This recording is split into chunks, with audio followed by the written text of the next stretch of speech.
우리가 세상을 살아가다 보면 많은 사람들을 만납니다. 그 사람들 중에는 좋은 사람도 있고 나쁜 사람도 있습니다. 나를 사랑해주는 사람도 있지만 미워해주는 사람도 있고 또 선한 사람도 있지만 악한 사람도 있습니다. 나에게 도움이 되는 사람도 있고 나에게 손해를 끼치는 사람들도 있습니다. 또 우리가 세상을 살아가다 보면 많은 사건들이 있습니다. 그 일들 중에는 좋은 일도 있지만 어렵고 힘든 일들도 있습니다. 우리에게 부유함을 가져다 주는 일도 있지만 우리에게 손해를 가져다 주는 일들도 일어납니다. 우리는 세상을 살아가면서 많은 땀을 흘리고 수고를 합니다. 그 수고의 결과들이 어떤 때는 풍성하게도 나타나지만 어떤 때는 너무도 부족하고 너무 또 약합니다. 그때 우리의 마음은 느낌과 감정을 담게 됩니다.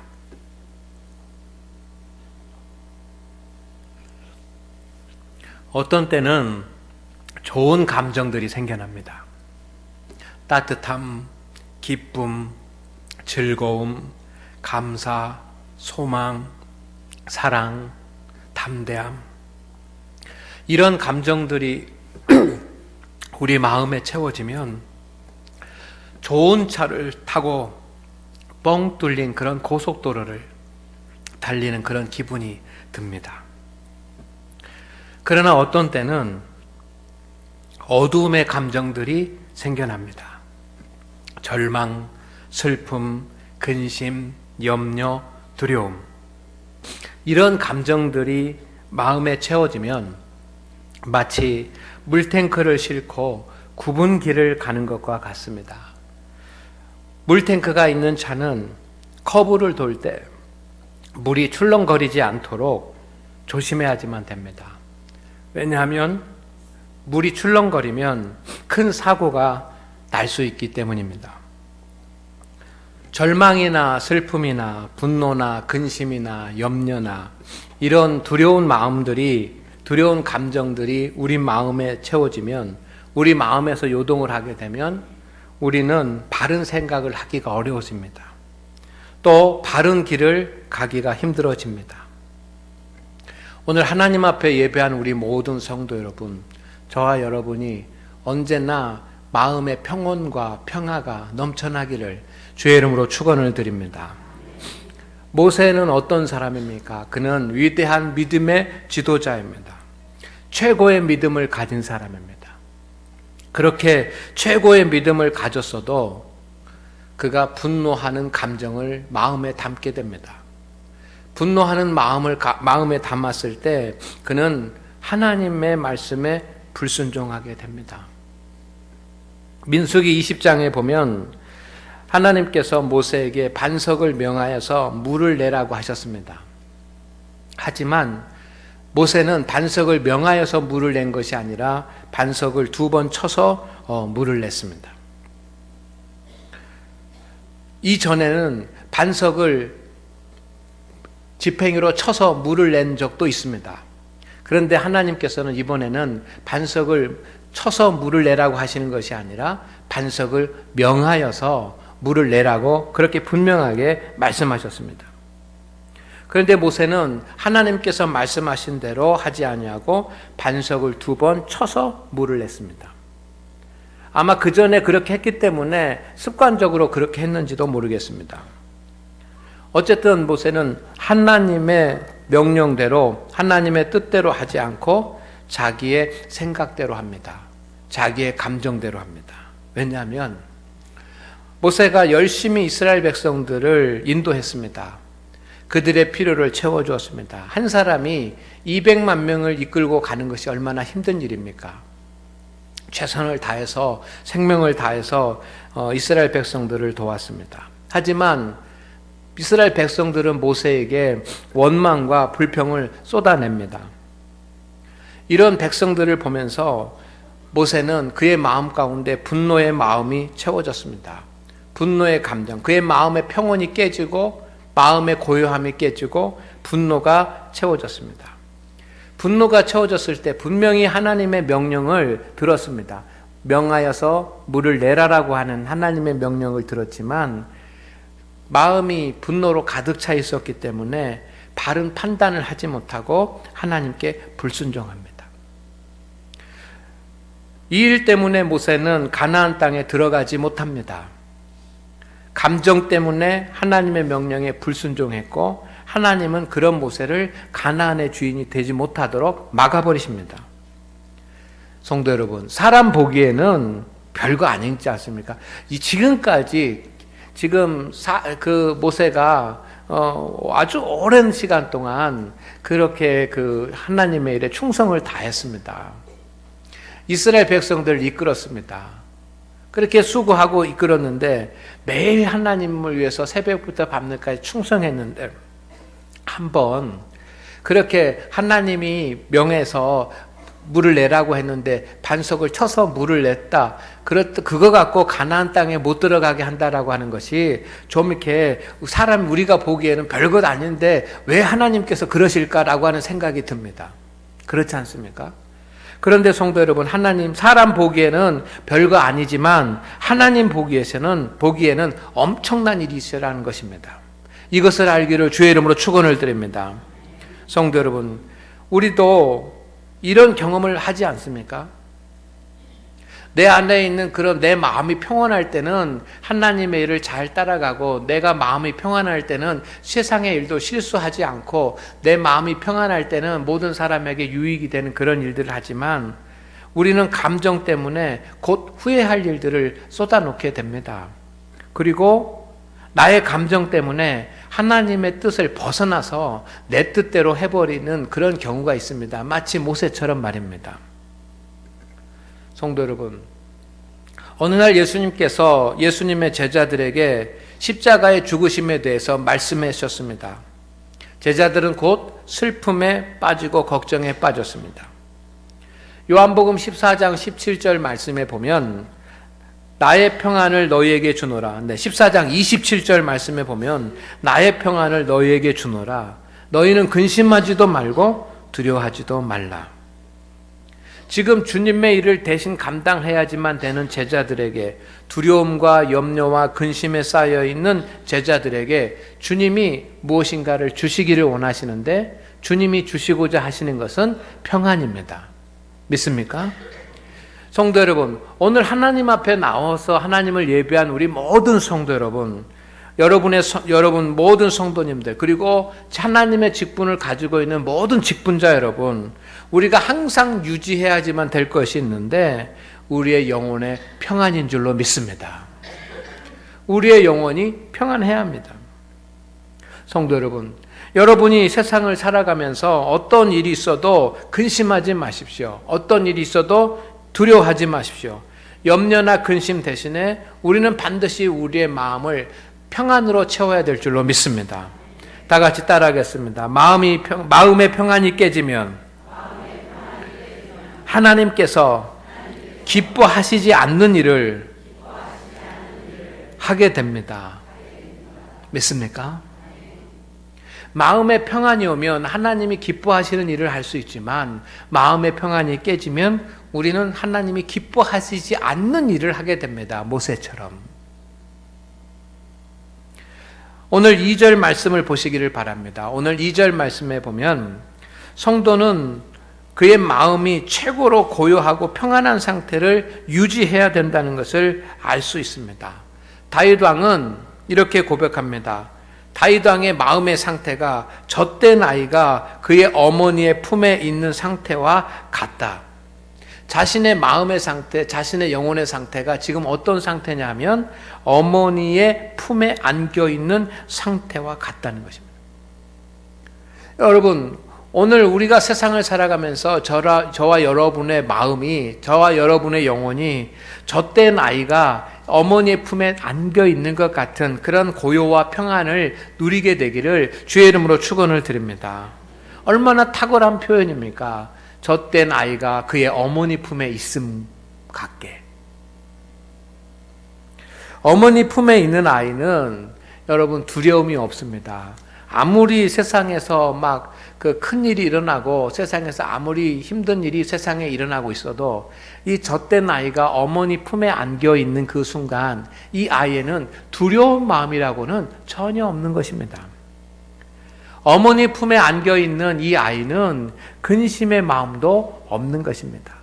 어머니 품에 안겨 있는 이 아이는 분노의 마음도 없습니다. 이런 마음이 없습니다. 분노도 근심도 두려움도 없습니다. 있다가도 어머니 품에 안기면 다 없어집니다. 평안이 넘칩니다. 마음이 지극히 고요하고 평안하게 됩니다. 어머니는 모든 것을 할 수 있는 사람, 그리고 어머니는 내가 나를 지켜주시는 분이라고 하는 것을 잘 알고 믿기 때문에 어린아이의 마음에는 고요와 평안이 넘치는 것입니다. 믿습니까? 오늘 하나님 앞에 예배한 우리 성도 여러분, 다윗은 마음이 젖된 아이가 어머니 품에 있는 것 같이 그의 마음을 고요하고 평온하게 유지할 줄 아는 사람이었습니다. 어떤 때는 전쟁터에도 나가야 되고, 어떤 때는 아들이 반란을 일으켜가지고 아들이 아버지를 향해서 창을 겨누기도 하고, 어떤 때는 친구들이 배신을 하기도 하고, 어떤 때는 믿었던 사울 왕이 자기를 죽이려고 해서 도망가기도 하고, 인생의 수많은 일들이 다윗에게 일어났습니다. 그렇지만 다윗이 할 줄 아는 것이 있었는데, 그것이 뭐냐면 어떤 순간 어떤 상황 어떤 자리에 있든지 젖된 아이가 어머니의 품에 안겨 있는 것처럼 그의 마음이 고요하고 평온하게 유지하는 법을 다윗이 알고 있었는 줄로 믿습니다. 다윗은 그 수많은 시련과 환난과 역경 가운데서도 모든 것을 다 이겨내고 이스라엘의 열왕 중에 왕이 되었습니다. 그렇게 할 수 있었던 비밀은 성도 여러분, 수많은 환난과 시련과 어려움과 대적하는 사람들이 있었지만, 그런 인생의 풍파가 일어난다고 할지라도 그럼에도 불구하고 그 상태에서 젖된 아이가 어머니 품에 안겨 있는 것처럼 마음이 고요하고 평온하게 자기 자신을 유지할 수 있는 그런 비밀을 알고 있었는 줄로 믿습니다. 오늘 우리가 가져야 될 마음이 그런 마음입니다. 믿습니까? 저도 목회를 하면서 가장 중요한 것이 마음의 평온을 유지하는 것이라고 그런 생각이 듭니다. 육체가 건강하고 육체가 잘 되는 것도 중요하지만 성도 여러분, 더 중요한 것은 뭐냐면 마음의 평온을 유지하는 것입니다. 믿습니까? 그런데 어떤 때 이 마음의 고요와 평안이 깨어집니까? 다윗은 그것을 알고 있었습니다. 네 가지인데 1절 말씀을 보시기를 바랍니다. 다윗이 자신의 인생을 살아오면서 평안과 고요함을 유지하기를 소망하는데, 어떨 때 이런 고요와 평안이 깨지는 그런 경우를 경험합니다. 그래서 네 가지입니다. 첫째는 따라하겠습니다. 교만할 때입니다. 그래서 여호와여 내 마음이 교만하지 아니하고 라고 되어 있습니다. 교만할 때. 교만한 사람은 자기가 최고라고 아는 사람입니다. 그러나 단지 자기는 그렇지 않은데 최고처럼 허풍을 떠는 그런 사람이 아니고, 실제로 지식도 있고 물질도 있고 힘도 있습니다. 그런데 그것을 자랑하고 위세를 떨고 우쭐대는 사람이 교만한 사람입니다. 아무것도 없는 사람이 잘난 체 하는 것이 아니고, 지식이 좀 있고 물질도 좀 있고 힘도 좀 있는 그런 사람들이 사람들 앞에서 자기 힘, 어떤 때는 자기 지식을 자랑하고 자기 힘을 자랑하고 자기 물질을 자랑하면서 우쭐대고 위세를 떠는 사람들이 교만한 사람입니다. 교만한 사람은 자기가 최고가 되지 않으면 견딜 수 없습니다. 자기가 최고가 되지 않은 것을 견뎌낼 수 없습니다. 어느 잔치의 자리에 가더라도 두 번째 자리에 앉게 되면 슬픔과 괴로움과 분노를 느낍니다. 교만한 사람은 항상 자기가 최고의 사람이 되고자 합니다. 최고가 되지 못하면 불안합니다. 최고로 인정받지 못하면 근심하게 됩니다. 그래서 최고가 되기 위해서 늘 노력합니다. 수단과 방법을 가리지 않습니다. 어떤 때는 편법도 쓰고 어떤 때는 술수도 쓰고 억지도 사용합니다. 그래서 최고가 되려고 합니다. 최고가 되지 않으면 그는 불안하고 두렵습니다. 왜냐하면 자기가 최고가 돼서 다른 사람들 앞에 위세를 떨어야지만 되는데 그렇게 하지 못하는 것이 이 사람의 괴로움이 되는 겁니다. 세상에는 이런 사람들이 많습니다. 자신이 최고가 되어야 하고 그렇지 않으면 마음의 고요와 평온이 깨지는 사람들이 있습니다.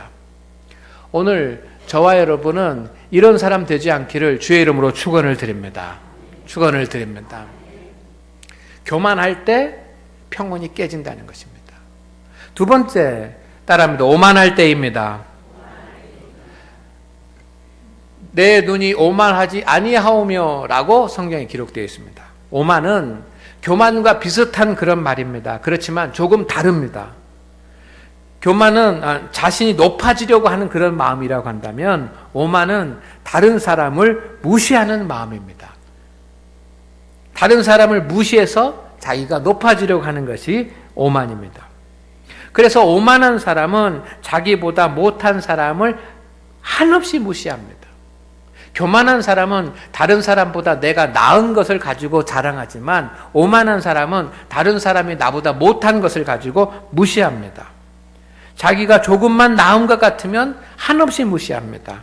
외모가 좀 다른 사람보다 내가 나은 것 같으면 그 사람을 무시합니다. 지식이 그 사람보다 내가 나은 것 같으면 상대방을 무시합니다. 내가 그 사람보다 조금만 잘 사는 것 같으면 그 사람을 무시합니다. 내가 조금만 능력 있는 것 같으면 그 사람을 무시합니다.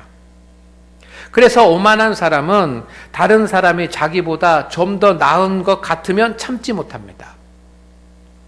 늘 비교의 삶을 살면서 내 집이 더 큰가, 내 차가 더 큰가, 내 자녀들이 더 잘 되는가, 내가 더 물질이 있는가, 내가 더 인정을 받는가 라고 하는 것을 비교하면서 다른 사람들이 나보다 더 잘 되면 그것을 견디지 못합니다.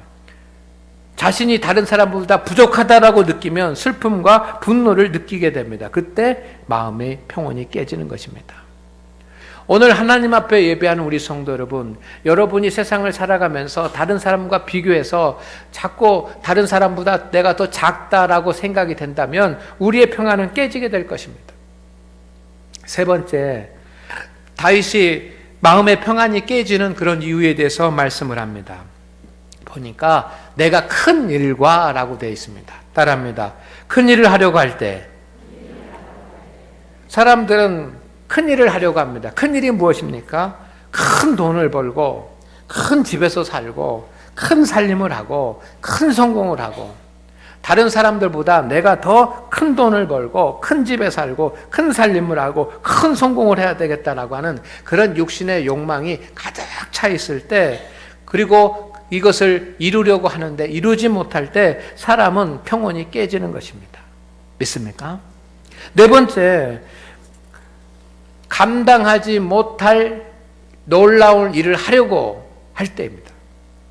따라합니다. 감당하지 못할 일을 하려고 할 때. 사람은 능력이 다 다릅니다.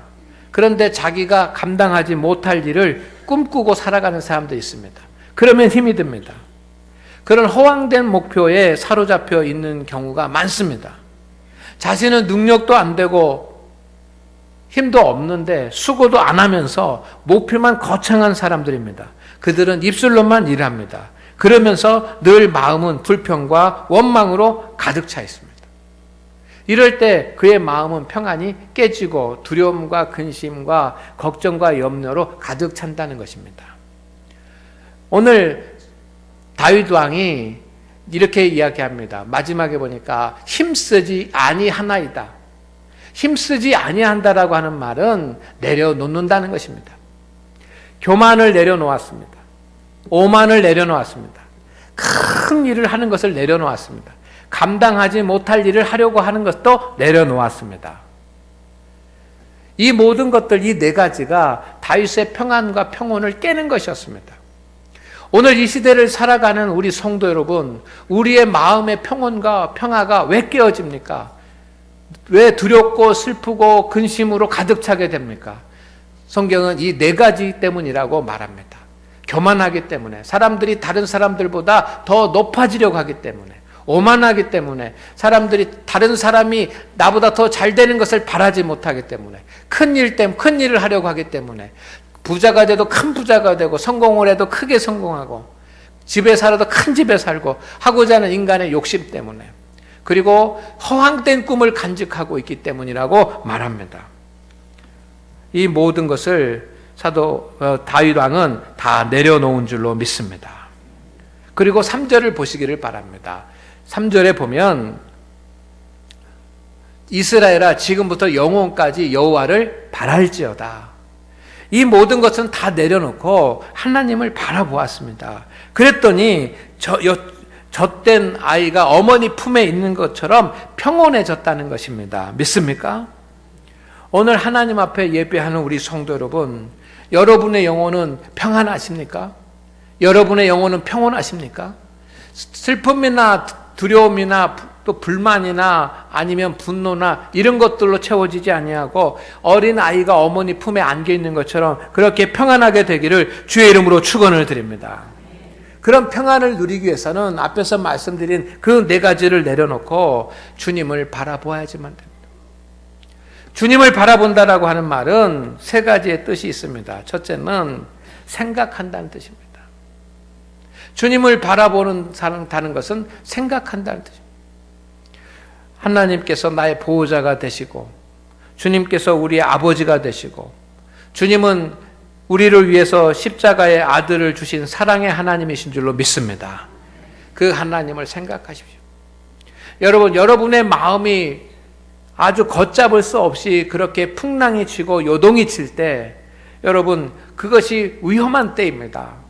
우리의 마음이 불안과 염려와 근심으로 가득 차 있을 때, 그때가 위험할 때입니다. 그때 우리 믿음의 성도들은 하나님을 생각해야지만 됩니다. 믿습니까? 그리고 주님을 바라본다라고 하는 말은 주님을 의지한다는 말입니다. 공급자 되시는 주님을 의지하는 것입니다. 하나님을 의지하십시오. 내 마음 가운데 평온이 오지 않고 내 마음에 풍랑이 일어날 때 여러분 그때는 하나님을 의지할 수 있기를 주의 이름으로 축원을 드립니다. 세 번째, 바라본다라고 하는 것은 묵상한다는 뜻입니다. 묵상한다는 것은 하나님의 말씀을 반복해서 계속 읽는 것을 말합니다. 여러분, 내 마음의 평안을 얻고자 할 때 여러분 반복해서 하나님의 말씀을 계속 읽으시기를 바랍니다. 바라본다라고 하는 말은 기도한다는 뜻입니다. 여러분의 마음에 풍랑이 일어날 때 여러분 하나님 앞에 기도하시기를 주의 이름으로 축원을 드립니다. 축원을 드립니다. 축원을 드립니다. 이 다윗 왕이 이 큰 일을 이룰 수 있었던 것은 그가 실력이 뛰어나서가 아니라 그가 위대해서가 아니라 성도 여러분, 그의 마음을 젖된 아이와 같이 평안하게 유지할 수 있는 그런 믿음의 비밀을 알고 있었기 때문인 줄로 믿습니다. 마음이 평안한 성도, 마음에 평안이 있는 성도가 성도 여러분 큰 일을 합니다. 왜냐하면 마음이 평온해야 집중할 수 있기 때문입니다. 마음이 고요하고 평안한 성도가 주님이 기뻐하시는 일을 할 수 있습니다. 왜? 주님의 음성을 듣고 하나님의 뜻을 생각하기 때문입니다. 마음이 고요하고 평안한 성도가 행복한 인생을 살아가게 됩니다. 왜냐하면 항상 감사의 마음을 가질 수 있기 때문입니다.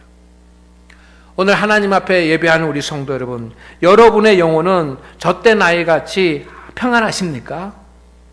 여러분의 영혼 정말 이 주님 품에 안겨있는 어린아이와 같이 평안하게 되기를 주의 이름으로 축원을 드립니다. 축원을 드립니다. 하나님은 우리의 영혼을 평안케 하십니다. 오늘도 불안과 염려와 근심과 여러 가지 세상의 어두운 마음으로 가득 차서 주님 앞에 나왔습니다. 그러나 주님을 생각하고 주님을 의지하고 주님을 묵상하고 주님 앞에 기도할 때 주님은 우리의 영혼을 평온케 하여 주실 줄로 믿습니다. 여러분이 새 일을 행하시기를 원하고 새 일을 이루시기를 원한다면 지금 영혼의 평안을 하나님께 구하시기를 주의 이름으로 축원을 드립니다. 영혼의 평안을 잃어버려서 분노하게 되고, 그래서 이스라엘 200만 명을 이끌었지만 결국은 가나안 땅에 들어가지 못했던 그 모세의 슬픈 이야기를 우리가 깊이 기억하면서 오늘 한 주간을 새롭게 시작하는 우리 성도 여러분, 하나님 앞에 기도하십시오. 구하십시오. 내 영혼의 평온함을 허락하여 주옵소서. 기도합니다. 하나님, 오늘 주님 앞에 예배한 우리 모든 성도들에게 은혜를 주시고 은총을 주시옵소서. 마음의 평안을 허락하여 주옵소서.